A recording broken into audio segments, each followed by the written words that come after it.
everybody, and welcome to another video here on Philly Sports Network where we have some important news. The first of which, I'm very sorry if I look like I've just come off a 3-day bender. I've just finished up racing the iRacing Daytona 24 hours over on Twitch.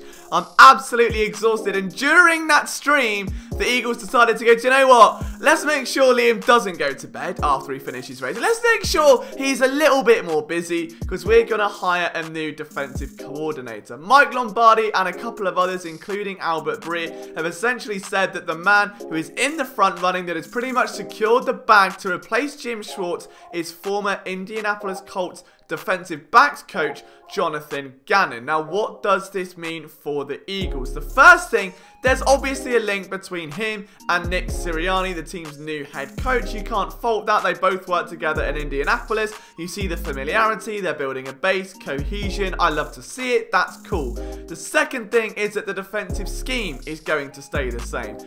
Gannon ran a 4-3 not only during his time with the Colts, previously as well during his time with Minnesota and of course Tennessee, as well as a stop with the Rams and at Atlanta. So it's safe to say he's embedded in a firm 4-3 history. And not only that, he's worked with some big defensive mind. Matt Eberflus is one, Mike Zimmer another one. So you'd like to think he's been molded by some of the most revered defensive minds in football. And we know the Eagles are taking a focus to their secondary. Look no further than the hiring of Marquand Manuel last season, the former Falcons DB coach. He was almost regarded as this DB whisperer to come in and help these young corners, and it's got to be said, it did help a little bit. Now, the thing with Jonathan Gannon to note is that he helped develop Xavier Rhodes. That's probably his biggest claim to fame, so to speak, in terms of coaching achievements.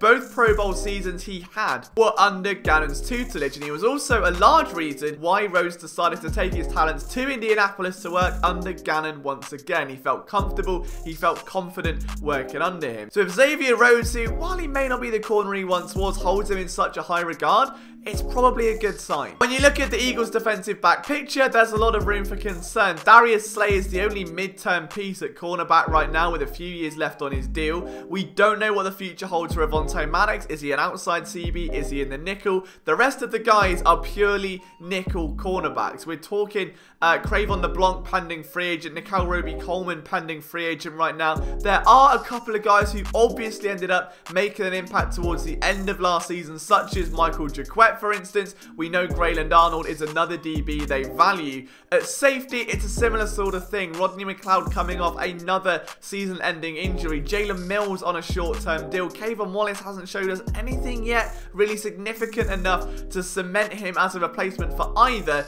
during his rookie season. So the Eagles need not only some development, they need some new talent, and I'd like to think that Gannon can provide some insight and tutelage to both of those elements. Gannon's development didn't just end there. He also helped develop guys like Rock Ya-Sin, who I was very high on coming out of college, and Kenny Moore, as well as Justin Blackmon, among various other infamous cornerback names. So he's got a nice history of developing starting caliber talent, which is exactly what this secondary has been lacking for so long. They've finally got a lockdown corner, and what we saw this year was teams just throw everywhere but Darius Slay. That has to end. So you keep a firm 4-3 base, which means you don't have to overhaul the defense. You bring on a coach that values defensive back development as a DB coach, who has a history of developing big name defensive backs, and is of course affiliated with Nick Sirianni. The two coaches will come together from Indianapolis. It's about as safe a hiring as you can imagine, and if I'm honest, I prefer it over Matt Burke, where it would just feel like a weird conspiracy to shove him in,